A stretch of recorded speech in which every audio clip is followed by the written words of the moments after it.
podcast é apresentado pelo Tecnoblog.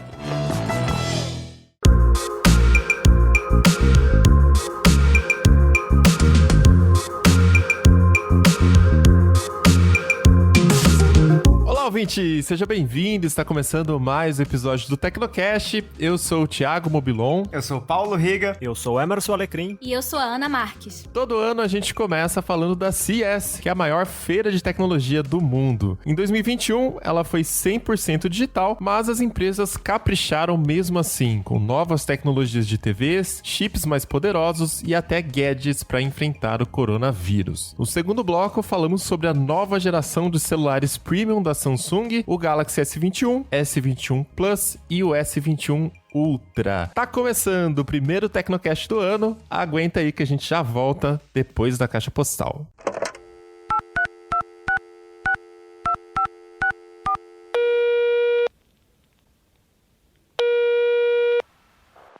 Caixa postal do Tecnocast. Você tem novas mensagens?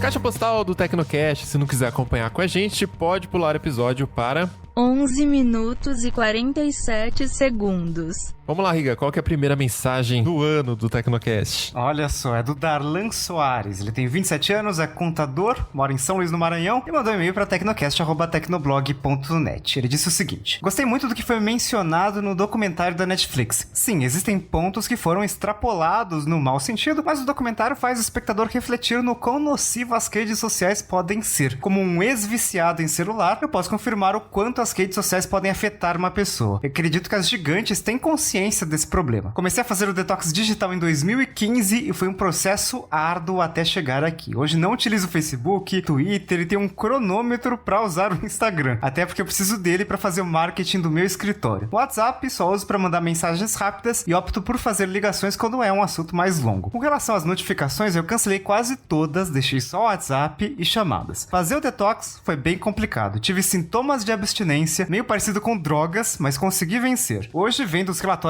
de controle, uso o celular por no máximo 1h30. Pico é 2h30 por causa do trabalho. Me sobrou mais tempo para estudar, me exercitar, sou entusiasta de corrida igual o Riga, e até praticar um hobby que eu sempre tinha vontade de ter, mas o uso do smartphone não deixava. Leitura. Hoje em dia, tô com um livro na mão até quando tô na fila do pão.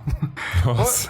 Pois é. Hoje tiro bom proveito do meu tempo e sou muito grato que em 2015 dei o primeiro passo. Concluo dizendo que assistir o Dilema das Redes só me fez ter certeza de que eu fiz a escolha certa. Sou muito fã do Tecnocast e confesso que atualmente eu só ouço vocês, normalmente ouço quando faço a faxina do meu AP. Torna o trabalho mais divertido. Obrigado por lerem meu e-mail e continue com um belo trabalho. Cara, essa parte do cronômetro, eu nunca consegui ter disciplina pra isso. Tipo, colocar o tempo de tela lá no sistema operacional, né? E bloquear o aplicativo, eu nunca consegui, cara. Você trapaceava, né? Ah, sim. É tipo, tem que ter muita disciplina. não dá, velho. Porque tem um botãozinho ali, deixa mais 5 minutos. É tipo alarme, tem o modo soneca. E você tem que se forçar muito pra não apertar aquele maldito botão soneca. É tipo isso. Você tem que criar um hábito, né? E aí, isso aí te ajuda a lembrar do hábito, mas se você não tiver a fim de verdade de construir o hábito, não é a tecnologia que vai te ajudar. É a sua mente que você tem que preparar mesmo. E ficou bem coach esse início da caixa postal, mas é isso mesmo. Exatamente. A tecnologia até pode ser uma ferramenta ali pra te ajudar, mas quem tem que tomar a iniciativa de usar menos e tal tem que ser a própria pessoa. E que bom que o Darlan tá conseguindo aí fazer esse detox. Segundo e-mail é do Lucas Pinheiro, ele mandou um e-mail para tecnocast@tecnoblog.net, não falou o que ele faz, não falou de qual cidade ele é e nem a idade, mas eu adivinhei, fiz umas pesquisas aqui. Ele aparentemente estuda jornalismo, tem uns 20 anos e é do Rio. Lucas, envie outro e-mail para dizer se eu acertei ou não. Vamos lá. Ele disse o seguinte: olá pessoal, tudo bem? Sobre o Tecnocast 174, acho que os dois maiores erros do documentário foram os seguintes. Primeiro, dar a entender que a IA é um ser superior que quer provocar uma guerra civil, o que me fez pensar numa analogia ao filme A Quinta Onda, onde os seres terrestres fazem o mesmo, voltando um grupo de humanos contra eles mesmos. Sendo que o maior problema das IA são alguns humanos que as programam sem as devidas restrições a radicalismos e sem as fazer isentas. E segundo, fazer parecer que basta desligar o Facebook para resolver o problema, tanto que assim como o Facebook sucedeu o MySpace, o Orkut, outra rede social surgiria em seu lugar. O certo seria uma moderação mais coerente e ética na rede, assim como nas eleições de 2020 foi provado que é possível. possível. Acho que muita gente ainda tem esse conceito errado do que é uma IA, né? Essa coisa de que, acho que até pelo nome, né? Chamar inteligência artificial, as pessoas acham que é um ser com consciência, que toma decisões e que de repente o ser é do mal e é racista e é sexista, enfim, várias outras coisas. E não é nada disso. A IA nada mais é do que um conjunto de algoritmos ali, programado por pessoas e, no máximo, ela tem um machine learning que ela consegue ir aprendendo, mas tudo dentro de regras pré-programadas. Isso é o que é hoje, né? Até o momento. Então, assim, quando a gente vê que o IA tá cometendo erros, que tá sendo racista, tá sendo qualquer coisa, a gente tem que muito avaliar também como tá sendo o projeto da IA, né? Quem é o time que tá desenvolvendo, quem é o, sei lá, o gerente ali da área, o diretor do produto, enfim. A gente tem que muito olhar pro projeto, pra daí ver se não tem viés na equipe, no pessoal que tá programando, tentar corrigir esse viés, esses erros também no algoritmo. É lógico que é um processo, isso não vai ser automático, né? As bolhas vão ter que ficar ali evidentes dentro dos algoritmos pra daí, muitas vezes, né? Vai ter que acontecer isso, pra daí a gente chegar lá e falar assim, peraí, isso aqui tá errado, né? Vamos sentar aqui e ver o que aconteceu, revisar o processo, pra daí a gente ir otimizando. Mas que bom que a gente ainda tá nesse começo, que a IA é uma coisa simples, né? Ainda é um algoritmo, não é uma máquina, não é um extraterrestre, que nem ele falou aí. A gente até já fez um Tecnocast sobre inteligência artificial, onde a gente falou de super inteligência artificial, e aí sim, ok, né? Uma IA consciente, entenderia talvez o mundo melhor do que os seres humanos, e aí poderia criar vários problemas, mas ainda não estamos nesse ponto. Só que é aquela questão, né? Como que você explica o que é uma inteligência artificial pra uma pessoa leiga, né? O jeito mais fácil é botar um robô e fatalmente num filme a IA vai ser do mal, vai ser aquele robô maligno e tal, como já tivemos em vários filmes. Então, assim, mesmo que a pessoa ainda não saiba muito bem o que é inteligência artificial, ela já tem um conceito meio ruim na cabeça, né? Por causa desses filmes de robôs do mal que destruíram a sociedade e tal. Aí você vê que até no exemplo que ele dá, e é uma pessoa que entende, que acompanha a tecnologia, mas pra gente também os exemplos muitas vezes são filmes, né? A ficção. E assim, a gente tá longe, muito longe disso ainda. E o último e-mail é do Mauro Takashi Marini, ele tem 31 anos, é de Aichiken, no Japão. Olha só. Chegando do outro lado do mundo. Ele diz o seguinte: olá, Mobilon e Riga, tudo bem com vocês? Espero que sim. Acompanho o Tecnocast há alguns anos, mas é a primeira vez que escrevo um e-mail e resolvi fazê-lo, pois o episódio 173 me trouxe uma boa lembrança. Quando eu comecei a investir em renda fixa, havia pouco conteúdo informativo na internet. Alguns dos influencers mais conhecidos de hoje estavam no começo dos seus canais. Lembro que era bem difícil para o iniciante naquela época. Eu não demorei muito até encontrar os episódios do Tecnocast que falavam sobre finanças e ouvi todos, várias vezes. Vocês acabaram se tornando meus amigos que investiam, já que ninguém no meu círculo de amizade ou família investia. O medo que eu tinha no começo foi dando espaço para o interesse em saber mais sobre economia, aprender a economizar melhor, a ter constância nos aportes e principalmente a ter paciência, que é a parte mais difícil. Passei por todos os circuit breakers que o corona trouxe esse ano, vi meu patrimônio diminuir mais de 50%, mas segui paciente, aportando todos os meses, firme e forte. Não vendi uma ação sequer e de alguma forma eu me orgulho disso. Rapaz, que orgulho, que orgulho. Hoje eu tô rumando pra famigerada independência financeira e gostaria que soubessem que vocês fizeram parte dessa jornada, mesmo sem saber. Continuem com um excelente trabalho e um grande abraço. Olha, que legal. E, pô, o Tecnocast é um programa de tecnologia, né? Eu e o Riga temos essa veia de investimentos, acho que a gente falou nos programas, né? Desde muito tempo a gente conversa também. E aí, quando a gente começou a trazer esse conteúdo, os Tecnoinvests, né, famosos, também ficou na dúvida, será que o pessoal vai xingar, né? Será que o pessoal vai curtir? Então é sempre bem legal quando a gente vê. E o Mauro, cara, pô, passou por todos os circuit breakers e não vendeu nenhuma ação, cara. Esse aí tá focado. Se tem alguma coisa que o investidor de ações, essa pessoa que ninguém sabe quem é, tinha que, né, ter em 2020 era paciência e segurança, né? Porque, porra, aqueles circuit breakers de Bovespa caindo 10% no dia, aí tinha circuit breaker, aí caía mais 15 e tal. Isso em todos os canais de notícia, né? Você ligava na CNN, na Globo News, até sei lá, no Jornal Nacional. Ah, hoje a bolsa caiu 12%. Tipo, quem que vai investir nesse negócio? Quem que tem coragem de investir nesse negócio? Parece um cassino. E você já ter ações e não vender é realmente algo que nem nem todo mundo, acho que talvez a minoria possa falar que conseguiu fazer no meio desses vários circuit breakers aí. É que assim, essa coisa de não vender, né? Quando a gente fala de que caiu 50% o patrimônio e tal, pro pessoal que não investe ainda, o pessoal fica pensando, meu Deus, eu vou perder metade do meu patrimônio, nem a pau que eu vou seguir o que esses caras estão falando, são loucos, sabe? E não é nada disso. O que significa, né? O significado disso de falar que você se manteve paciente, nada mais é do que dizer que o Mauro entendeu o processo, entendeu como o mercado funciona. E é o que a gente repete a exaustão pra todo mundo que pergunta, né? Mercado financeiro,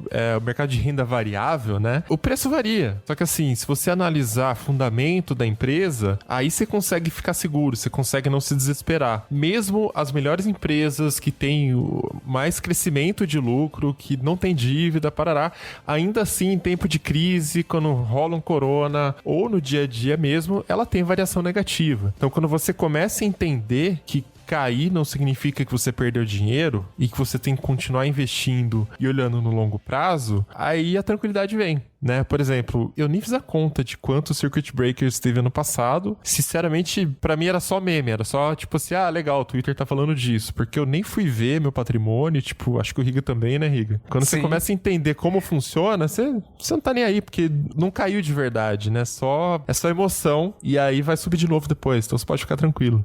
Obviamente eu fiquei sabendo de todo o circuit breaker porque era bombardeado de notícia, mas a grande questão é a seguinte, você só vai perder se você vender. Se você não vender, tá lá. Se você comprou 200 ações, as 200 ações ainda estão lá. Então, e cair 50% significa que você tem a oportunidade de comprar a ação pela metade do preço também, né? Então, se você tiver essa disciplina de continuar aplicando todos os meses e tal, você vai comprar aí empresas por um preço mais baixo também. Então é isso aí, se acalmem. Bora lá pra pauta? Vamos lá.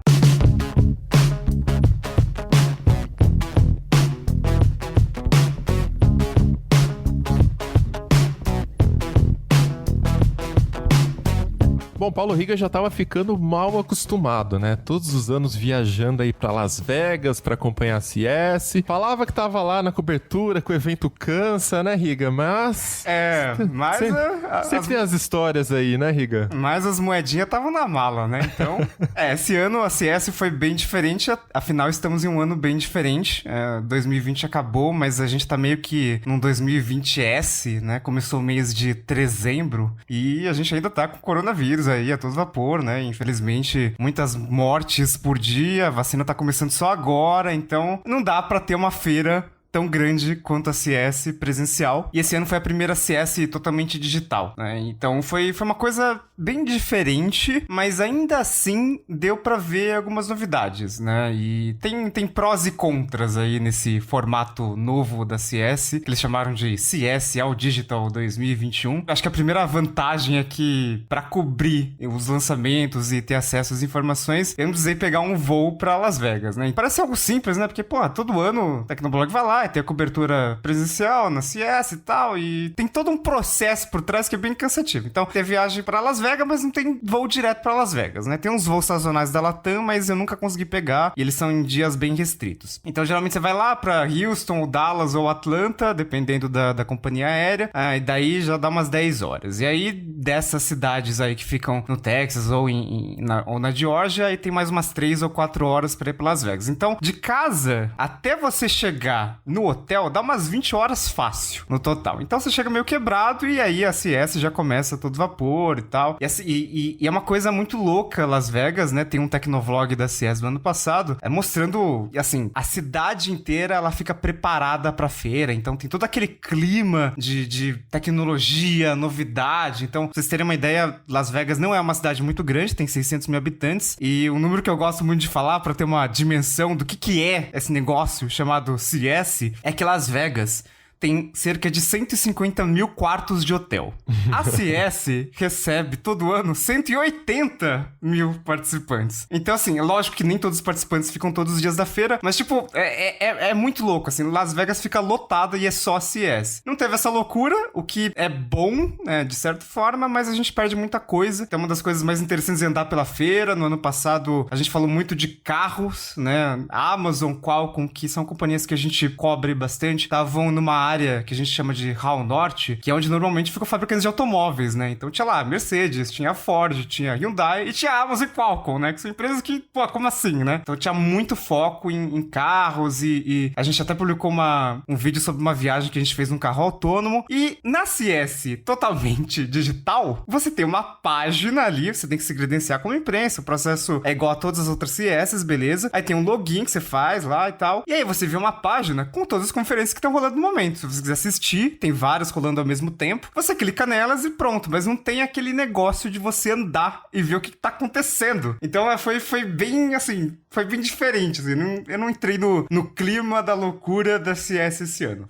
A vantagem é que você não precisa ficar horas sentado na fila pra conseguir um bom lugar, né? Pra um evento. Pelo menos tem isso. Exatamente. E naquele primeiro dia da CS, né? Que é o dia de imprensa da CS, tem coletivas a cada 30 minutos, né? Então tem uma coletiva, no máximo, cada coletiva dura 30 minutos. E aí você pode sair de uma coletiva e ir pra outra, teoricamente. Só que como tem uma fila, basicamente, se você for pra uma coletiva às 7h30 da manhã, você não consegue ir pra das 8 nem pra das 8h30, porque você tem que pegar a fila e a fila fica lotada, assim, é muita gente. CS não é uma feira especificamente pra imprensa, né? É uma feira pra profissionais de TI, pra profissionais do mercado, mas tem muita coisa acontecendo nesse primeiro dia. E na CS All Digital é só você clicar ali e pronto, você tá na outra coletiva, já tá rolando, assim. Bom, pra gente falar dos produtos, então, tivemos novidades de TVs e tem uma tecnologia nova aí que cada vez sendo mais falada, né, em rumores, inclusive de novos produtos, que tá chegando no Brasil finalmente, que é o microLED com a Samsung, né? Finalmente, né? Eu sou meio decepcionado e frustrado com esse negócio de TV, porque, assim, tenho publicado muitas análises de TVs e tal, a gente sempre vê alguma evoluçãozinha aqui e tal, a cada ano, mas no final das contas é tudo a mesma coisa, né? Porque, basicamente, a gente só tem dois tipos de tela, que são LCD e OLED. E todo o resto, tipo LED, mini LED, QLED, NanoCell, IPS, é só uma variação dessas duas tecnologias. Então não tem coisa muito nova em TV, tem umas melhorias pontuais. E o microLED é uma tecnologia nova. E isso me deixa muito empolgado. Acho que talvez seja a coisa mais legal desse ano no Brasil. Já tem alguns lugares, tipo Coreia do Sul, né, que chegam as coisas primeiro, afinal de contas é onde fica a Samsung, mas existe a promessa de que a Samsung vai lançar TV microLED no Brasil. E isso eu acho que é a grande novidade da CES 2021, que é uma feira muito centrada em TVs, mas sempre com aquele negócio meio de melhoria. A gente teve melhorias esse ano, a gente pode falar de mini LED daqui a pouco, mas eu acho que a grande revolução é o microLED. Só que,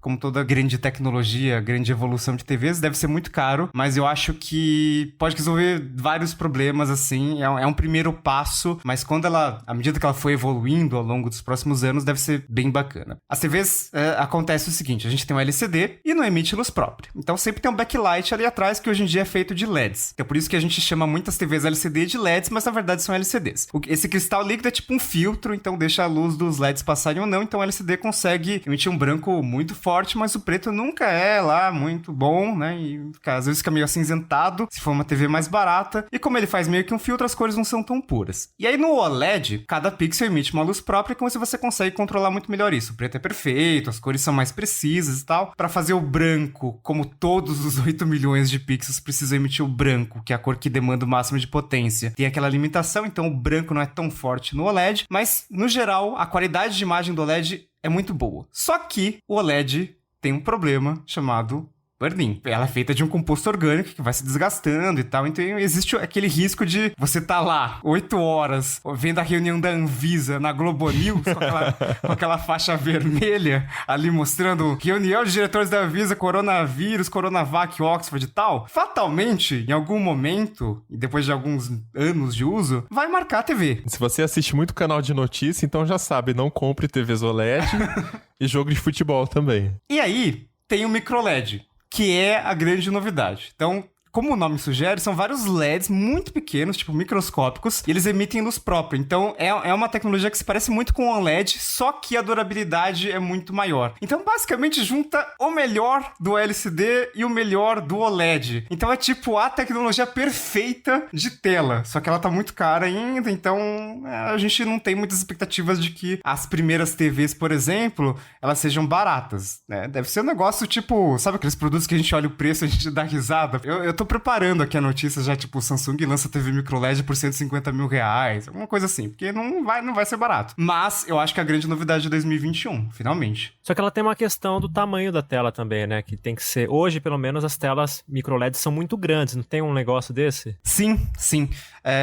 A Samsung tá lançando umas TVs com tamanhos mais normais. Isso, tô usando as palavras da própria Samsung, tá? Porque a primeira TV de tamanho normal no sentido de mais residencial, é de 110 polegadas.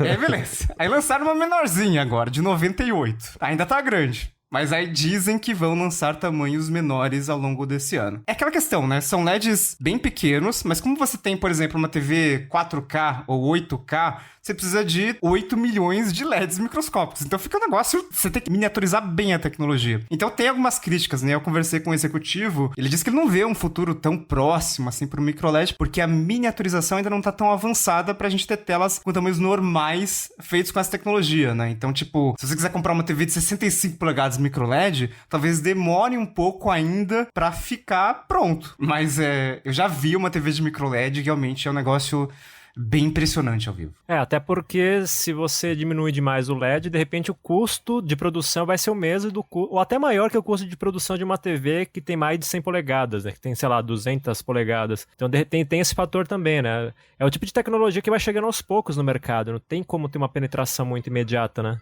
Eu torço para que não demore muito.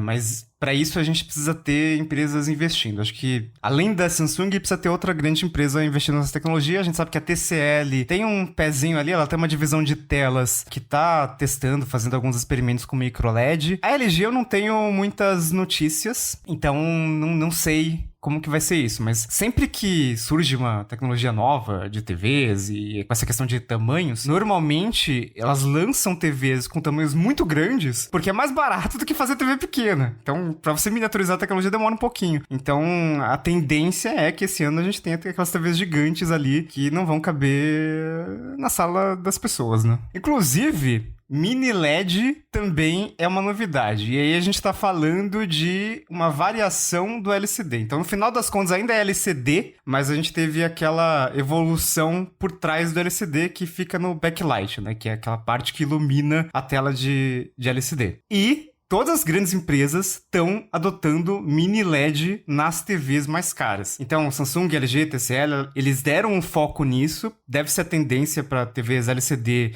nesse segmento mais premium esse ano. Então, a gente deve continuar com aquelas TVs normais, assim, que a gente consegue realmente comprar, né? Que, tipo, ainda são caras, tipo, 2 mil, 3 mil reais. Mas naquelas TVs que começam a chegar a 8, 10 mil reais, a gente tem essas tecnologias melhores. E o nome da tecnologia mudou, mas no final das contas ainda é LCD. Então, a Samsung chamou de Neo QLED. O Neo QLED é o LCD com esse mini LED. A LG chamou de QNED, que é basicamente o nanocell com o mini LED. E a TCL simplesmente chamou de mini LED e eu apoiei essa decisão. Acho que... Obrigado. A gente prefere. Nossa, porque é um saco, né? Porque parece que, por exemplo, a QLED da Samsung parece uma coisa totalmente nova e tal, né? Mas na verdade é uma melhoria ali do LCD, né? E a LG também acabou se dando muito mal com isso, porque basicamente o concorrente da QLED é a LG NanoCell. Só que NanoCell parece uma coisa X, né? Parece uma linha de TVs. E não uma tecnologia nova como parece a Samsung QLED. E daí parece que a LG é pior, né? Então fica uma coisa meio estranha. Você pensa que é uma linha, é um nome comercial, né? NanoCell você pensa que é uma linha de alguma coisa, não necessariamente uma tecnologia, né? Mas basicamente o mini LED, a gente, no LCD a gente tem o backlight ali formado por vários LEDs. Até então, as TVs mais caras, elas tinham algumas centenas de LEDs. As fabricantes geralmente não falam o número exato, mas pensa, por exemplo, uma TV de 65 polegadas premium, né? Um passinho antes da OLED. Ela vai ter lá uns 200, 300 LEDs. Quando você vai pro mini LED, que é muito menor do que um LED, você consegue ter milhares de LEDs. Então você consegue ter 5 mil, a LG falou que vai lançar uma de 30 mil mini LEDs. E com isso a gente consegue melhorar o preto e melhorar o brilho. Porque como você tem mais LEDs, você consegue um brilho mais forte, né? Você tem muito mais pontos de iluminação ali, e você consegue resolver, você consegue minimizar um problema do LCD, que é a questão do preto não ser tão preto, né? Porque o LCD, ele é tipo uma barreira ali pra não deixar a luz passar, e aí aquilo vira preto. Mas ela tá sempre, a traseira da TV, a iluminação tá ligada, né? Então por isso que forma o branco mais fácil e o preto é mais difícil. Quando você tem muitos mini LEDs, fica mais fácil. Então você tem 5.000 pontinhos ali atrás da TV, essa parte da imagem é mais escura, ou essa parte da imagem tá totalmente preta. Você só desliga aqueles mini LEDs correspondentes e pronto, beleza, você fez um preto mais profundo. Basicamente é uma corrida para aumentar a resolução do painel, né, da luz atrás da TV. É tipo, a gente tava nessa corrida de aumentar a definição da resolução da tela, tipo 4K, 8K, é meio que uma corrida para aumentar a definição do backlight, assim, porque você torna o controle de iluminação mais preciso. Eu conversei com o gerente de produtos da LG, o Pedro Valéry, numa dessas reuniões que a gente fez logo depois do evento, e ele falou que o mini LED, ele é tipo um avanço enorme, mas ainda não é o OLED. Então, vai ficar bem mais próximo o LCD do OLED, no sentido de ter pretos muito melhores, ou seja, melhora o contraste, aquele conteúdo que você vai lá na Netflix, aparece HDR10+, Dolby Vision e tal, vai ficar muito melhor, mas ainda não é totalmente 100%, né, contraste infinito e tal. Mas eu acho que vai dar um avanço enquanto a gente não tem TVs micro LED, assim, com tamanhos bons.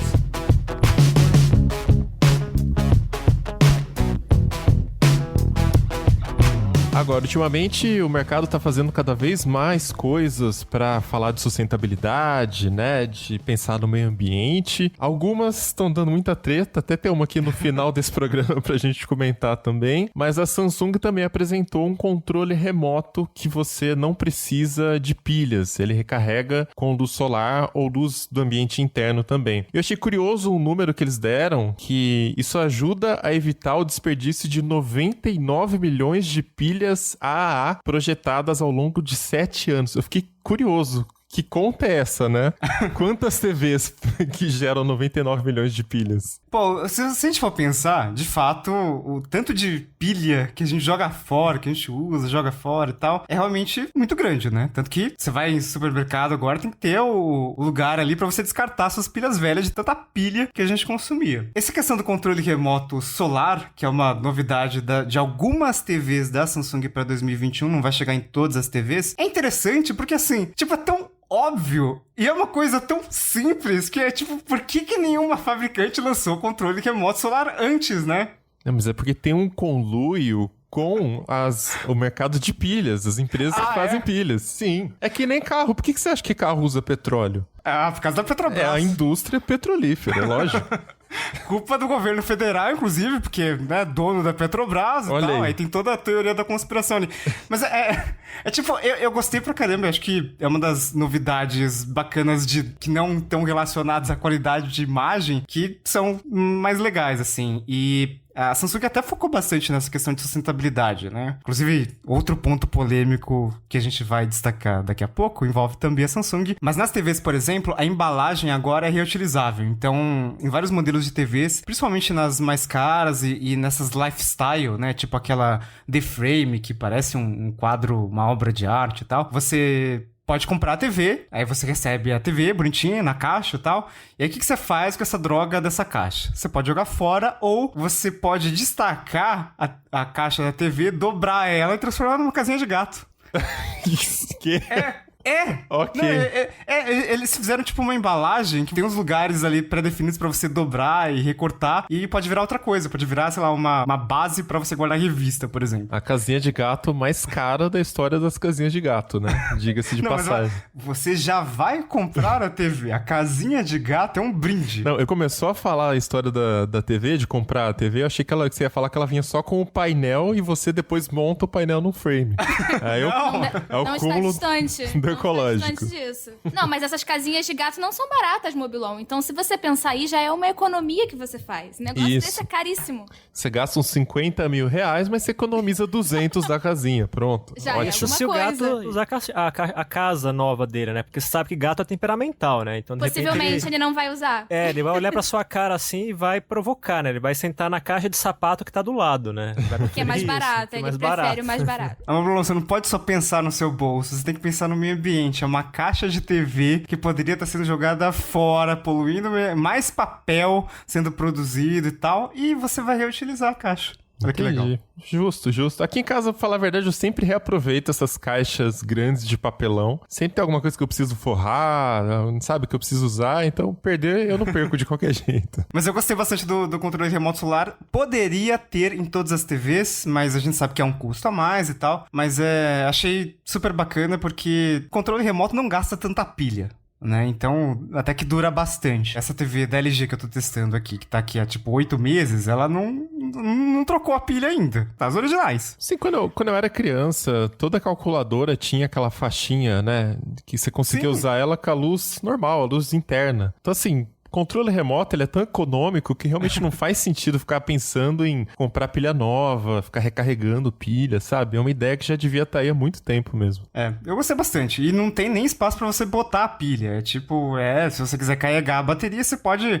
E não tem sol de jeito nenhum e tal, você carrega via USB, por exemplo. Mas eu acho que nem vai precisar. Carrega tanto com energia solar, né, com luz externa, quanto a lâmpada da própria sala. Só você deixar a placa solar do controle virada pra cima, né? Então tem esse pequeno detalhe. Mas eu acho que pode fazer uma bela diferença. E por último, a gente teve as TVs mais focadas nesse público mais gamer. A LG tá investindo bastante nisso, então ela falou que tem uma central de controle ali nas TVs novas com a iOS 6.0, que, informação exclusiva do Tecnoblog, não vai ter nas TVs antigas. Então, infelizmente, se você comprou uma TV da geração passada, não tem essas novidades. Mas nas novas TVs tem uma central de controles. Daí você consegue, tipo, selecionar o gênero do jogo, FPS, RPG ou RTS. Daí a TV otimiza a imagem e alguns recursos de hardware, tipo taxa de atualização variável, modo de baixa latência, para otimizar para o jogo. Essas TVs, inclusive, vão ter Google Stadia e GeForce Now. Algumas estão até com Wi-Fi 6, né, para melhorar a conexão, mas infelizmente nenhum desses serviços funciona no Brasil. Então, por enquanto, nada muda pro Brasil. Agora, tem um ponto importante,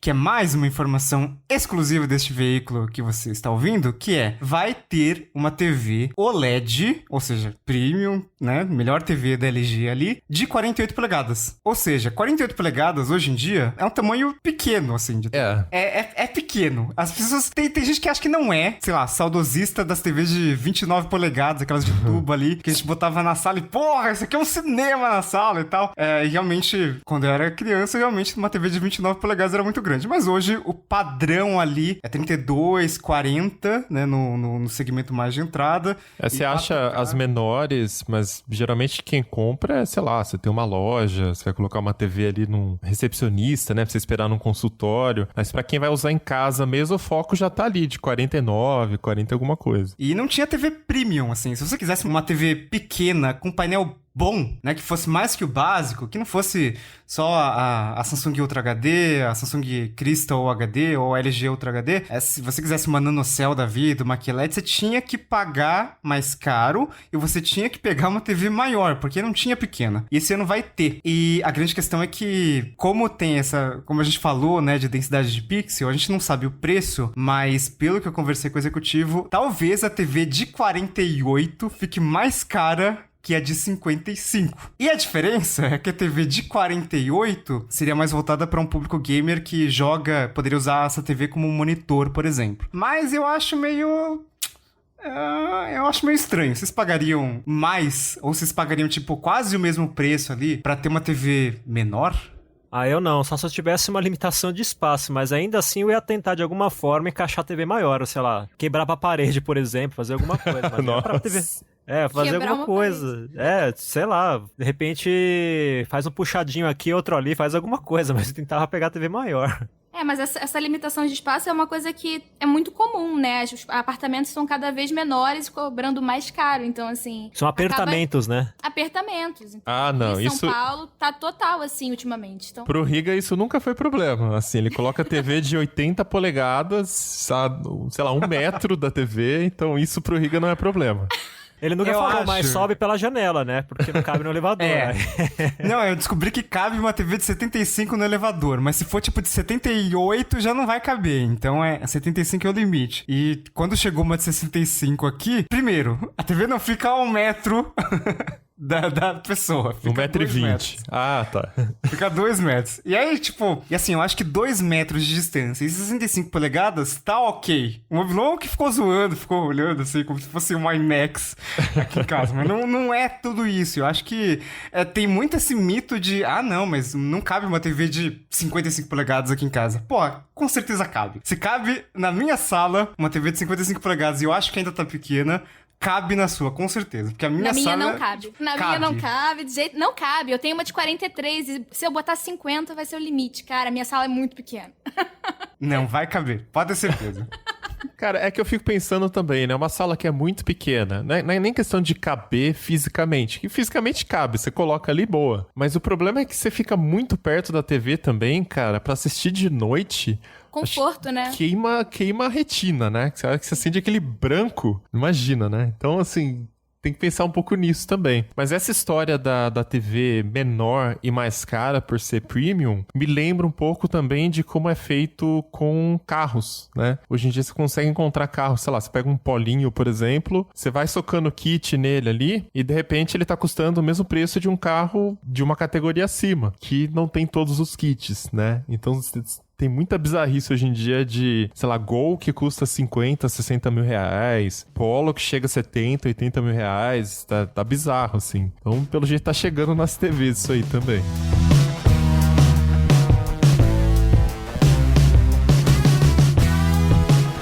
Bom, parece que tá todo mundo ainda processando, né? Nossa, eu fiz um trocadilho péssimo e não intencional. Foi ótimo, continua com isso, cara. Adorei. Processando aí os resultados, né? Os benchmarks do Apple Silicon no processador M1. E a Intel, obviamente, não está nada feliz com isso, né, Alecrim? E acabou de apresentar aí uma nova linha de processadores que, teoricamente, é uma resposta pro processador da Apple? Era para ser uma resposta? É mais ou menos uma resposta, né? Digamos que tá uma coisa nas entrelinhas, assim. Porque, na verdade, o problema do Apple Silicon é apenas um das várias questões que a Intel tá enfrentando atualmente, né? E aí ela, de carona na CES 2021, ela pegou e falou, vamos dizer que estamos com a corda toda nesse ano, que a gente vai fazer várias coisas. E aí eles prometeram, pro decorrer do ano, lançar mais de 50 processadores, né? Como se fosse uma coisa bem incrível. Só que, assim, faz parte do cronograma deles, né? Porque eles vão lançando famílias de chips, né?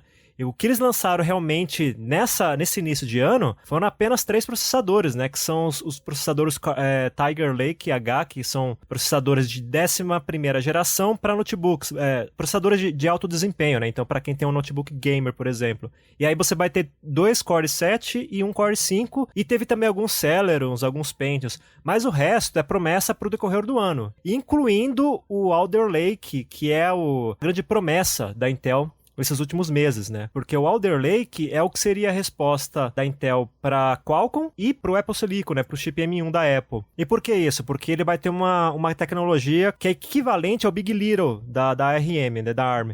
O que o Big Little faz? Ele faz com que você tenha um conjunto de núcleos de alto desempenho e um conjunto de núcleos de desempenho mais econômico, mas que dá conta de tarefas básicas. Isso é novidade para a Intel e um desafio também, né? E aí eles prometeram lançar alguma coisa nesse sentido no decorrer do ano, provavelmente mais ali pro final do ano, né? Eles falam que vai ser algo ali, talvez pra metade de 2021, mas eu acho que vai demorar um pouco mais. E aí é um desafio grande porque as expectativas estão em alta, né? Não só dos usuários que querem ver realmente se esse chip vai funcionar do jeito que promete, porque vai ser um chip de 12ª geração, né? A gente tá na 11ª, mas também em relação ao mercado como um todo, né? Porque o mercado como um todo tá vendo a Intel cair, né? A Intel tá com problema de atrasos de lançamento de linhas, por exemplo, os chips de 10 6 nanômetros demoraram horrores para chegar ao mercado. Os chips de 7 nanômetros, eles prometem que vão fazer o lançamento em 2022, mas eu também já tô desconfiado que esse prazo vai se estender um pouco mais. E aí teve todos aqueles escândalos que a Intel passou recentemente, ali por 2018, como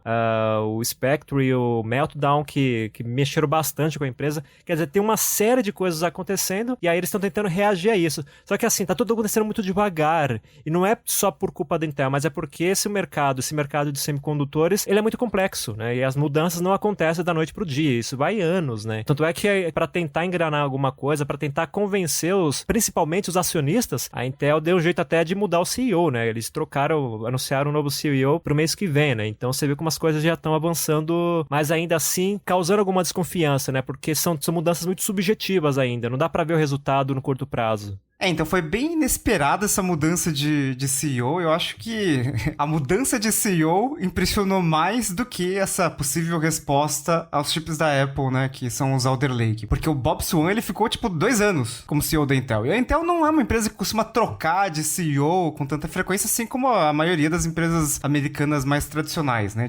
Quantos CEOs teve, sei lá, a Apple? Quantos CEOs teve a Microsoft? A Microsoft teve 3, se eu não me engano, né? Então, a Intel também não trocava de CEO há um bom tempo, o Brian Krzanich, que era antes do Bob Swan. A Intel também não trocava há um bom tempo, né? O Paul Otellini, lá para 2005 até 2013, que foi o cara que apareceu ali no keynote do Steve Jobs, né? Para anunciar a parceria com a Apple e tal. Foi aquela transição de PowerPC para Intel da Apple.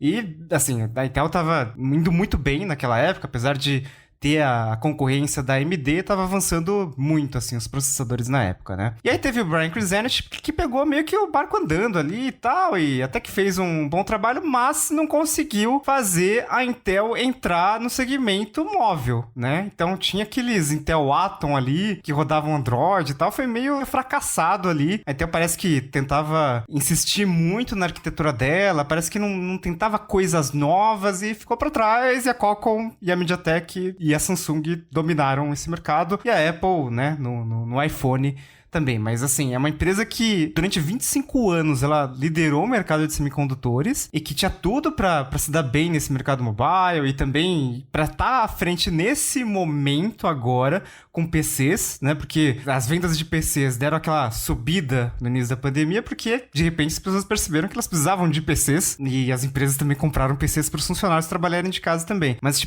é uma empresa que tinha tudo pra tá muito bem agora. E ela não tá no segmento de consumidores finais, né? Em data center ela tá indo muito bem, mas assim, tá tomando de todos os lados, assim. Tem pressão dos usuários ali, tem pressão da AMD, tem pressão da Apple, que acabou de lançar um processador que tá todo mundo falando bem. E, obviamente, tem os maiores clientes, que não somos nós, né? São as fabricantes de notebooks. A Dell, a Lenovo, a HP, que, elas querem um processador competitivo. E, cara, até agora, assim, o que tem uma promessa de que talvez vai lançar o processador ainda esse ano e tal, então fica uma coisa meio decepcionante, assim.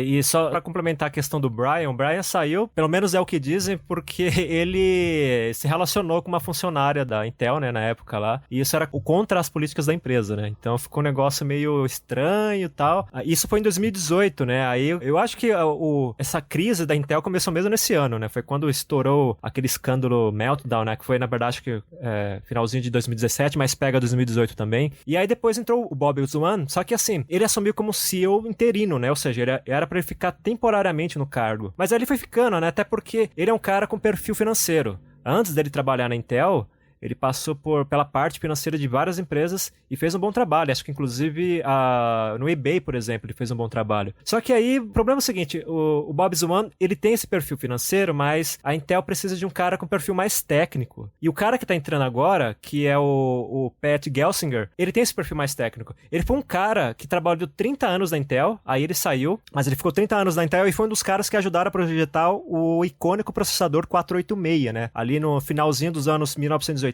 comecinho dos anos 1990. Então, é um cara com perfil técnico muito avançado. E esse tipo de perfil é importante hoje na indústria de semicondutores porque é um cara que consegue pegar as nuances desse mercado, sabe? Ele consegue perceber que uma tecnologia pode não ser muito relevante agora, mas pode ter um impacto no futuro. Então, é um cara que tem uma perspectiva de decisão que não vai se pautar só pelos resultados financeiros da empresa. Ele vai se pautar também para os resultados no longo prazo. E para isso ele sabe que tem que investir em tecnologia, tem que investir em novos processos, enfim, tem toda uma questão mais corporativa ali que a gente não precisa discutir. Mas é um cara que tem uma bagagem enorme pro que a Intel precisa agora. A minha esperança é que esse cara vai realmente conseguir fazer algum trabalho interessante, e até porque ele já tá participando desse processo de mudança, digamos assim, né? Recentemente a Intel fez uma reunião numa fábrica que eles têm lá nos Estados Unidos, que é uma fábrica que tem ali, deve ter algo em torno de 20 mil funcionários, e apesar dele ainda não ser o CEO, ele esteve presente e ele falou, né, olha, a gente vai ter que ser tão ou mais ousados que a Apple,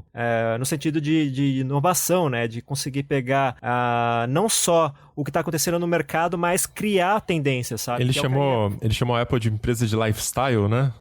Ele deu uma cutucada, né, porque ele quer dizer que a Intel é aquela empresa muito moderninha, né, aquela coisa toda muito underground, né? A Apple, né? É a Apple. Mas, na verdade, ele sabe muito bem do poder da Apple. O que ele estava querendo é dar um estado de ânimo pros funcionários, né? Pra dizer, olha, a gente vai partir pra briga, né? Mas ele sabe que isso é longo prazo. Não dá pra mudar o mercado de semicondutores da noite pro dia, né? É aquela coisa, eu entendo, né? A Intel é uma empresa, tem muito tempo de mercado, é uma empresa que inovou muito nesse mercado e é uma empresa de desenvolvimento de tecnologia de chip. Exato. Se você tem um SSD no seu computador hoje, em parte isso se deve à Intel. A Intel pesquisou muito essa área, só pra ter um exemplo, né? E ela vinha perdendo essa questão. Por exemplo, a gente tem que lembrar que ela vendeu a divisão de modem 5G pra Apple, né? Porque não tava conseguindo mais ter o retorno que esperava, porque a Apple teve toda aquela mudança, né, dentro da Apple de pegar chips da Qualcomm e tal, teve uma certa instabilidade nesse mercado. E aí o Bob Swan tomou a decisão de vender. Mas por quê? Porque ele tem esse perfil mais financeiro, né? Ele viu que era uma divisão que não ia dar dinheiro e tal. Eu acho que se fosse... Posso estar enganado, mas eu acho que se essa decisão tivesse na mão do Pat Gelsinger, eu acho que ele ia pensar mais e de repente falar, não, a gente pode ter prejuízo com essa divisão agora, mas ela é importante para trazer tecnologia pra gente, para trazer patentes, etc, né? Então, a gente pode esperar uma mudança significativa, assim, a longo prazo, mais significativa pra Intel. O Bob Swan me lembra muito o Steve Ballmer, né? Que é aquele cara mais finanças e tal, manter o caixa da empresa em dia e tal, mas a parte técnica, ele não é o cara que vai definir pra onde a empresa tem que ir do ponto de vista técnico e tal, e óbvio, não acompanhei tanto o Bob Swan quanto acompanhei o Steve Ballmer, mas são perfis bem parecidos e acaba que a Intel fica com esse negócio de agora a gente tá lançando essa novíssima geração, 11ª geração, com esse novíssimo processo de fabricação 10 nanômetros mais, né?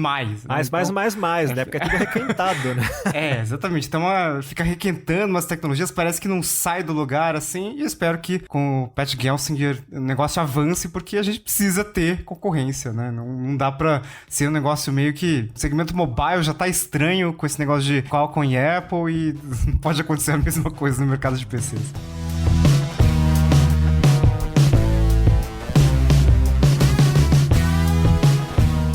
Agora, uma coisa que tem todos os anos na CS são lançamentos inusitados, né? Aquelas coisas que você olha e fica tipo... hã?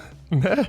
E nesse caso foi um lançamento que, a gente já tá completando um ano de pandemia, né? Já vi todos os tipos de máscara aí, coisas transparentes, máscara que você amarra na orelha, você amarra atrás da cabeça, mas a Razer foi lá e apresentou um conceito de máscara com RGB? Que é isso, Ana? Então, ela foi à frente e lançou uma máscara N95, né? Aquele respirador N95 que promete ser o mais eficaz de todos, com 95% na filtragem de partículas do ar. Isso significa que é, em tese, uma super máscara para proteger contra o corona. É uma máscara usada pelos profissionais, esse tipo de respirador. Porém, ela tem um quê de Razer, ela tem um quê de máscara gamer. Lógico, né? Porque N95, a 3M já fabrica um monte. Não precisa da Razer pra fazer máscara N95. E aí o visual é o quê? Cyberpunk. Óbvio, você olha pra máscara e você lembra do jogo. É aquela coisa bem futurista. Então, assim, é um acessório que causou bastante impacto nas redes, todo mundo comentando, falando, pronto, não acredito, lançou, mas vamos lembrar que é um conceito, né? E eu acho isso bacana, porque a Razer, ela, no início da pandemia, doou máscaras reais, essas máscaras, né, que não são essas máscaras futuristas, elas são as máscaras comuns, ela doou, ela fez essa parte dela no início da pandemia, e agora ela só veio apresentar ali o conceito dela. Se ela tivesse que fazer uma máscara, né, diferentona, como seria? Seria assim. Acho que é válido, ela não tá ali tentando vender nada por enquanto, não vai chegar às lojas, não tem nada, nenhuma previsão pra isso, provavelmente não vai chegar, mas eu acho que é uma forma de você marcar historicamente também, né? A CS, ela também serve pra isso, pra você marcar a época com alguma coisa, com algum conceito. Então, acho que essa máscara, ela veio a calhar para o momento que a gente tá vivendo. E assim, apesar dela ter todas essas especificações, ventilação ativa, promete filtrar 95% das partículas, ainda não foi aprovada pelas autoridades, né, de vigilância sanitária lá dos Estados Unidos ou de nenhum outro país. Ela é um conceito, ela não passou por esses órgãos. Então, se a Razer quisesse vender futuramente, ainda teria que passar por uma série de testes, né, pra afirmar se ela é eficaz mesmo ou não. Mas a ideia deles é conseguir a certificação e fabricar a máscara no final das contas? Não, eles não deram nenhuma previsão pra fabricação das máscaras, eles só disseram, né, que não passou por nenhum teste. Eles disseram isso em entrevista, obviamente não foi apresentando nada. E é basicamente um conceito, assim como eles também apresentaram de um conceito de cadeira gamer. Então, essa é mais pra entreter o pessoal. É óbvio, ela também tem outras funções. Então, ela tem um microfone embutido, né? Um dos problemas grandes das máscaras é que quando a gente vai falar com máscara com outra pessoa na rua, pra se fazer entender é um problema, né? Uma dificuldade, fica abafado e tal. Eu acredito que ela tenha pensado muito em eventos, né, de que rola streaming, que os jogadores precisam se comunicar ou falar, ou mesmo os repórteres, a imprensa, esses eventos de esportes, por exemplo. Eu acredito que esse universo tem influenciado bastante nessa questão do microfone e o amplificador, porque aí tá ali dentro da máscara, a pessoa fala, né, tá acoplado às ventoinhas, que as ventoinhas são onde tem aquela luz LED, né, e ali a pessoa fala e o som sai mais claro, promete sair mais claro e mais nítido, né, pra quem tá ouvindo. Todo mundo com som de rádio, né, de walkie-talkie, por sair no microfone. Futuro. É.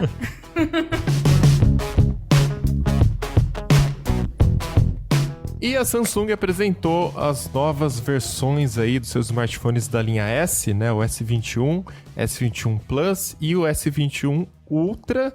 O evento foi um pouquinho antecipado, né, Riga? E você também já fez o hands-on, né? Já tem vídeo no canal do Tecnoblog. Já tem hands-on completo dos 3 aparelhos e foi bem, assim, diferente esse ano, né? A gente tá falando de CS diferente dos outros anos e o lançamento da Samsung também foi diferente, porque a gente normalmente espera ali pro final de fevereiro, às vezes até pra março já aconteceu de ter evento de Galaxy S e esse ano foi na mesma semana da CS, ou seja, segunda, terceira semana ali de janeiro, tá lá, tem um novo Galaxy S, e não foi um evento da CS, mas aconteceu ali na mesma semana, então foi bem diferente, e anunciaram 3 aparelhos. E aí, como o evento foi online, a gente não tava lá em Nova York ou São Francisco ou em alguma outra cidade que eles fazem um evento global, mas mesmo assim, eles reservaram uma sala num hotel aqui em São Paulo, e eu fui lá e consegui já ter contato com os aparelhos. Obviamente não foi uma grande surpresa, porque tudo já tinha vazado, inclusive uma das informações mais polêmicas, que foi uma notícia exclusiva do Tecnoblog informando que agora não tem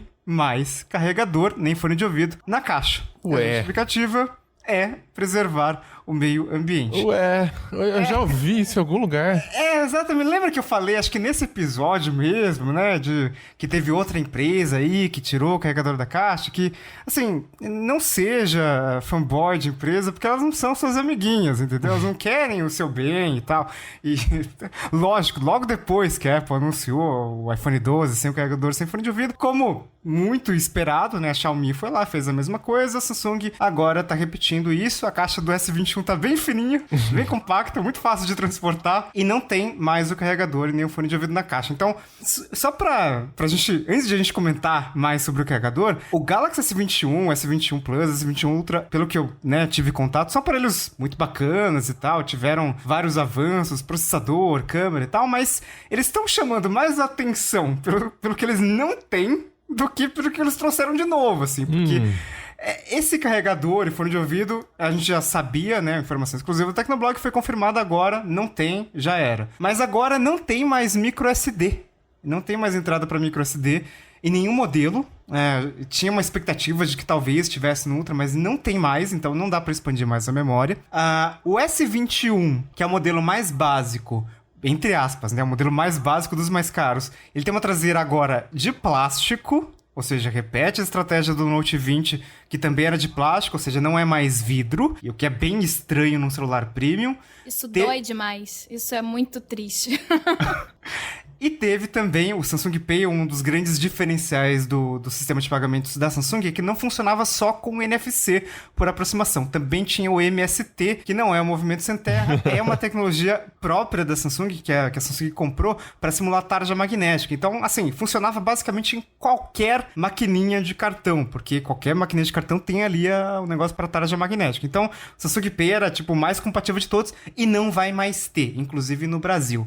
Então tá meio estranho essa linha. Eu confesso que eu fiquei um pouco decepcionado, sim. Eu acho que assim, pelo menos remover o microSD e o MST, não vejo como grandes problemas em 2021, tá? Sendo bem sincero, tem que ver também qual é o armazenamento interno dos aparelhos e tal. Mas para 2021 não acho que é um grande problema. Até porque a maioria das maquininhas hoje já suporta o NFC. Há alguns anos a gente falava que era difícil de usar, né? Um Apple Pay da vida, porque ninguém sabe usar, nenhuma maquininha suporta. E aí no último Tecnocast do ano passado, a gente até destacou que todo mundo aderiu ao pagamento por aproximação, provavelmente por causa da pandemia também. Então remover essas tecnologias eu vejo mais como uma economia de recursos positiva, né? Uma coisa que você tá pagando ali, tá embutido no preço do aparelho, mas você não vai usar tanto assim. Traseira de plástico realmente, né, dá uma discussão aí para essa faixa de preço, e a redução do memória RAM para Android também talvez faça falta, né? Sobre a redução redução na remoção do suporte a microSD, eu achava que esse aspecto ia ser pouco comentado, que a galera não ia dar muita bola, mas eu vi muita gente reclamando. Eu vi inclusive nos argumentos, é o seguinte, gente, hoje a gente tá gravando muito TikTok, precisa muito espaço para vídeo, não sei o quê. E aí eu vi gente falando, mas no iPhone você não tem microSD. Aí eu vi uma pessoa falando, mas é por isso que eu não comprava iPhone, agora eu vou ter que comprar um iPhone por causa disso. Ai, meu Deus. Mas eu vi, na verdade, assim, eu acho que a questão, com relação ao microSD, é que as pessoas pegavam o fato, olha, eu tô pagando caro no produto, mas esse produto tem muitos recursos. Mas que, na verdade, a maioria das pessoas acho que não usava, né? Tanto é que a própria Samsung falou, olha, se você quiser contar com uma capacidade maior de armazenamento, você vai pegar um modelo que tenha mais capacidade. Você vai pegar, por exemplo, o S21 Ultra, que tem uma versão com 512 GB. Então, eu acho que nesse ponto eles estão até certos, sim, assim, se é um recurso que, sei lá, eu não sei a porcentagem de gente que usava microSD. Eu acho mas que geralmente é um recurso nessa linha, né? Porque a gente pode lembrar que o Galaxy S6, se não me engano, o S6, ele teve a remoção desse recurso, né? Aí teve toda uma reclamação e a galera começou a mandar um monte de feedback negativo pra Samsung, e aí eles, nas gerações seguintes, eles voltaram com o microSD. Mas a gente tem que lembrar que o Galaxy S6 tinha, acho que 32 GB na época. Era o padrão da época. Então, realmente podia fazer diferença o microSD. Mas agora a quantidade mínima é 128 GB, ou seja, eu acho que para todo mundo, ou para a grande maioria dos usuários, é uma quantidade que dá e sobra.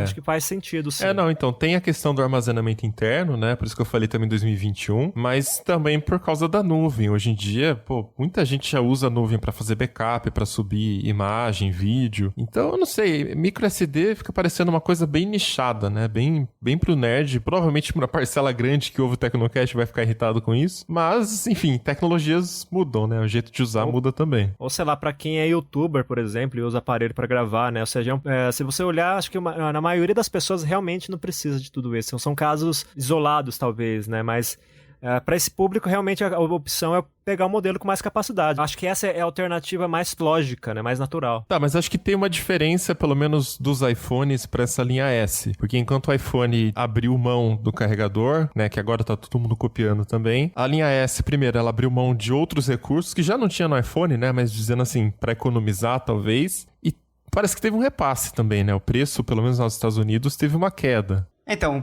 se tem uma notícia boa dessa geração é que o S21 ele tá $799 nos Estados Unidos, né? Então tá $200 a menos do que era o S20 normal. O S21 Ultra começa em $1.199, ainda tá mais caro do que o iPhone 12 Pro Max, né? Que começa em $1.099, mas ainda assim é redução de preço em relação à geração passada, apesar de ter 5G, apesar de ter um processador novo.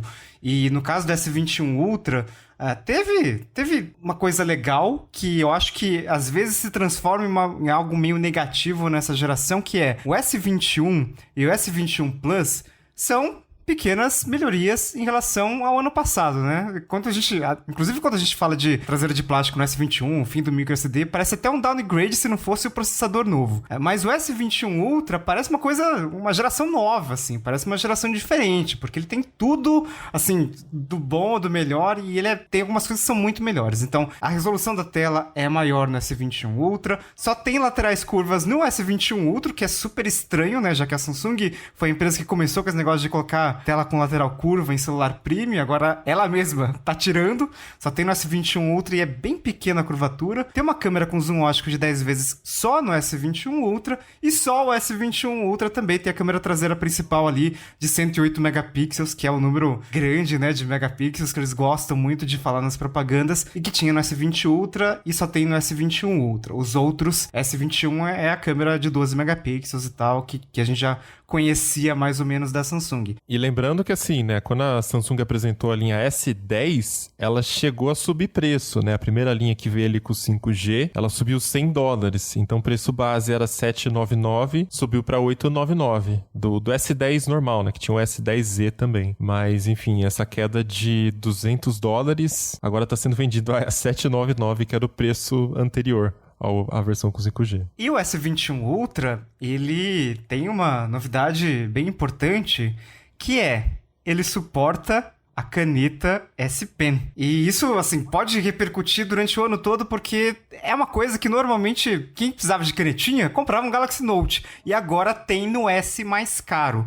Mas tem uma série de limitações também. Então, ficou uma coisa meio estranha esse ano. Parece que chegou cedo o Galaxy S21, mas parece que chegou antes de pensar ali muito bem o que eles iam fazer. Acho que até a comunicação da Samsung ficou estranha, porque eles fizeram um puto evento 2 dias antes do Galaxy S21 para falar do Exynos 2100, que é o processador que vai ficar, assim, na maioria dos países do mundo. E aí no evento do Galaxy S21 eles nem falam o nome do processador, porque tem essa, em alguns mercados é Snapdragon 888 e outros mercados, incluindo o Brasil, é Exynos 2100. E parece que eles têm vergonha do processador próprio, né? Porque teve essa polêmica nos Exynos passados, que eles consumiam mais energia e tinham menos desempenho. E daí parece que, porra, se vocês fizeram um puto evento pra falar que o processador de vocês tá incrível esse ano, e vocês nem falam o nome deles no evento de lançamento do principal celular de vocês, tem algo que tá errado, né? Não tá legal isso. E ó, outra questão é, obviamente, essa S Pen, que é meio que, assim, suporta, mas se você quiser muito, vai suportar, porque não tem o compartimento ali para S Pen, então ainda não é um Galaxy Note. Se você quiser muito, como se você apertar muito a caneta, ela funciona? Como assim? Não, porque não vem com S21 Ultra, o S21 Ultra não tem um lugar para guardar a S Pen, então você precisa da capinha, e, por exemplo, tem alguns recursos de S Pen que são bem característicos de Galaxy Note, né, que funciona como remoto Bluetooth, é mais limitado no S21, então é uma coisa bem inicial aí. E a impressão que dá é que a Samsung, ela lançou as coisas antes de realmente ter estudado, vamos deixar a S Pen pro S21 Ultra, e aí, de repente, vamos lançar uma outra caneta para um outro celular, que provavelmente vai ser um dobrável. E aí ela simplesmente jogou que no futuro vai ter uma S Pen Pro, né? Não entrou muito em detalhes sobre isso, né? Apenas a gente sabe que essa S Pen Pro vai dar os recursos que a gente não tem com a S Pen comum do S21 Ultra. Então a gente vai ter Bluetooth, vai ter tudo isso, mas a gente não sabe quando, só sabe que em 2021. Não sabe por que não lançaram agora, não sabe por que, né, ela não foi detalhada agora, muito provavelmente porque, obviamente, não está pronta, né? E a gente, ano passado, a gente no Tecnocast, que eu não me lembro mais o número, mas a gente cantou essa bola, né? De pra onde vai quando a linha Note morrer, o que ainda não foi anunciado, mas se a linha Note morrer, como todo mundo tá dizendo, pra onde vai a S Pen? Então, muitos rumores falavam dos dobráveis, muitos rumores falavam da linha Galaxy S, e agora ela chegou à linha Galaxy S muito assim, mais ou menos, né? E aí tem essa questão, ela é compatível com todas as S Pens, então você pode pegar a S Pen do Note 20 Ultra e usar nela. Você pode tranquilamente fazer isso. Porém, ela não é compatível com o Bluetooth. E aí você pensa, poxa, mas isso tá meio estranho. Como assim ela não é compatível com Bluetooth e ela é compatível com a caneta do Note 20? Será que a próxima S Pen ela vai ter uma tecnologia completamente diferente? Como é que vai ser isso? Como é que vai ser para ela suportar o Bluetooth, né? Porque a gente viu que a limitação não é a caneta, é o celular. Ou parece ser. Isso ficou um pouco confuso, né? Então, a gente tá aí aguardando para saber o que vai acontecer. Mesmo que a S Pen, né, do Note Ultra, ela funcionasse com Bluetooth no Galaxy S21 Ultra, isso não ia adiantar muita coisa, porque a gente não tem onde recarregar essa S Pen, né, no S21 Ultra. A capinha não recarrega. Nossa, gente, é tipo, me lembra lançamento de algum iPad com Apple Pencil, que, tipo, como você carrega a porra da Apple Pencil? Você pega seu Apple Pencil e deixa espetado ali na porta Lightning, que é perfeito pra alguém esbarrar e quebrar a droga da caneta. Esse lançamento me pareceu isso, assim. Inclusive, o que tá acontecendo? Falando nisso, eu vi um meme muito bom, né? Quando começaram a ser os rumores do carro elétrico da Apple, que era tipo assim, o carro da Apple recarregando, e era o carro deitado de lado, igual o mouse, sabe? E o cabo plugado embaixo do carro. Exatamente. E aí ainda tem a questão preço, né? Essa S Pen ela é vendida separadamente. É a S Pen exclusiva para Galaxy S21 Ultra é vendida, tem um novo modelo, ainda não tá à venda no Brasil, né? Mas tá naquela página de acessórios da Samsung, em breve deve ser anunciada. Mas lá fora ela já custa $40. É o mesmo preço da S Pen voltada pro Galaxy Note 20 Ultra. Aqui no Brasil, a do Note 20 Ultra custa R$299. Então a gente pode imaginar que ela deve chegar mais ou menos nesse preço. Então já ir mais R$300 acoplado ao valor do S21 Ultra, que não é nada barato. Se você quiser comprar com a capinha, pra você ter onde guardar e não perder, porque isso é um grave problema, aí você tem que gastar mais. Lá nos Estados Unidos tá $70 a capinha que já vem com a S Pen dentro. E chega a 90, né? Se você quiser uma capinha mais robusta, que tem aquela tela que exibe notificação, exibe relógio, aí você pode pagar $90. É o que o Riga disse, né? Realmente é você querer muito, muito usar essa caneta. Só que aí é aquilo, você quer muito usar uma caneta que nem tem o Bluetooth, e aí a gente fica nesse limbo, né? Basicamente esperando essa S Pen Pro chegar em algum momento.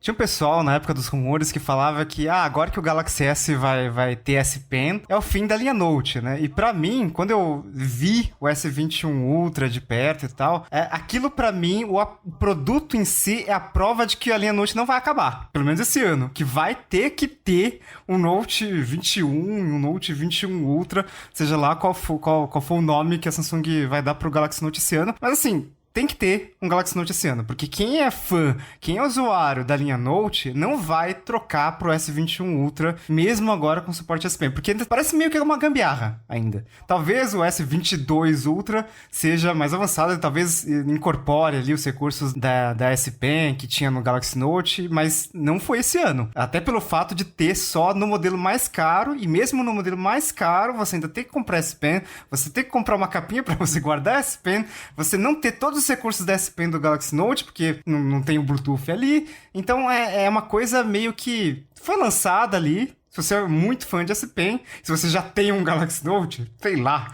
você pode comprar o Galaxy S21 Ultra e vai funcionar. Mas ainda não é aquele produto, assim, que a gente pense, pô, que legal, né?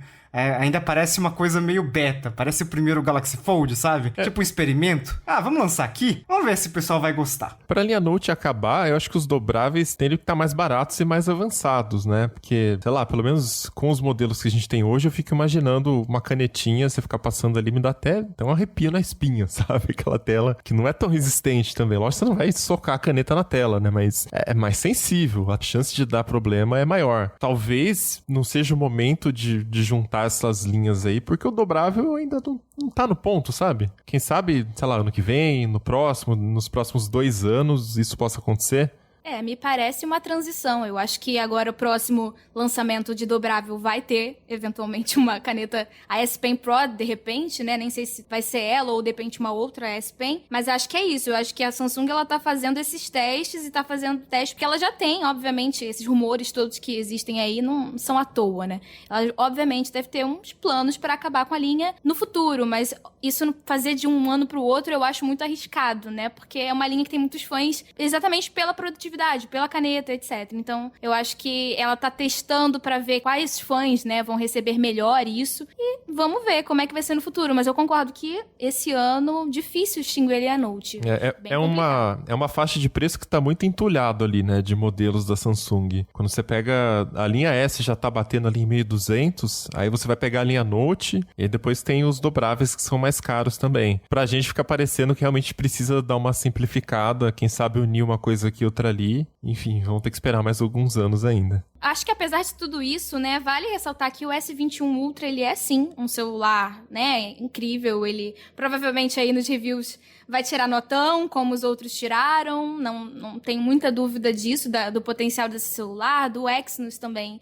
Acredito que não vai ter muita diferença do que a gente está acostumado a ver, mas ficou complicado, né, defender todas essas questõezinhas minúsculas. Ainda assim, no geral, não vejo problemas que falam assim, não vale a pena, a não ser, obviamente, o preço no Brasil, que é um calcanhar de Aquiles aqui, mas muito por causa do dólar, etc e tal. Mas ainda assim, acho que telas incríveis, né? Acho que a gente falar da taxa de atualização, que a Samsung manteve no S21 Ultra a taxa de atualização variável, né? Que vai de 10 a 120 Hz. Vale falar bem do S21 Ultra. Eu acho que o pecado ficou ali no S21. Eu acho que ele parece mais um S21 SE, alguma coisa assim, né? Ou o E, né? Do Galaxy S10e.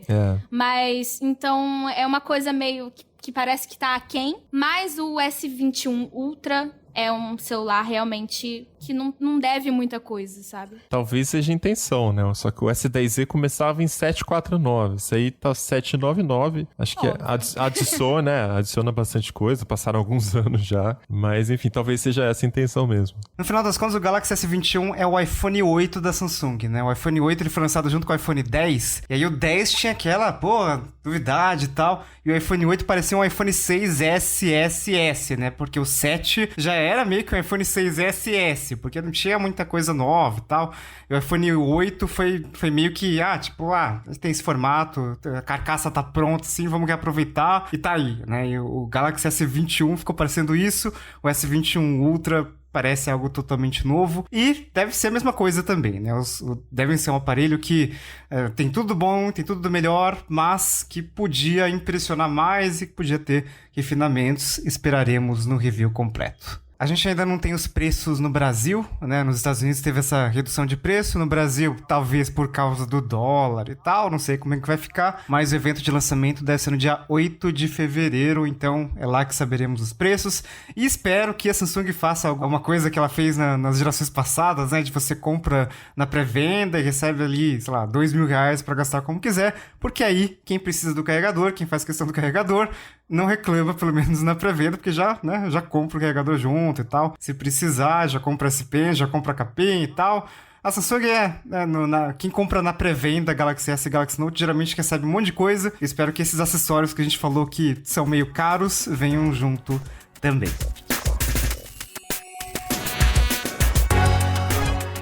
Então é isso, vamos chegando ao final de mais um episódio do Tecnocast. E aí, comenta com a gente o que você achou desses lançamentos, o que você achou da nova linha S da Samsung. Manda o seu comentário para tecnocast@tecnoblog.net ou lá na comunidade.tecnoblog.net. Se quiser continuar com a gente nas redes sociais, em todas elas eu sou @mobilon, @paulo_riga, @ealecrim. Pra mim é mais fácil procurar lá no Tecnoblog Ana Marques, que vocês me encontram muito melhor.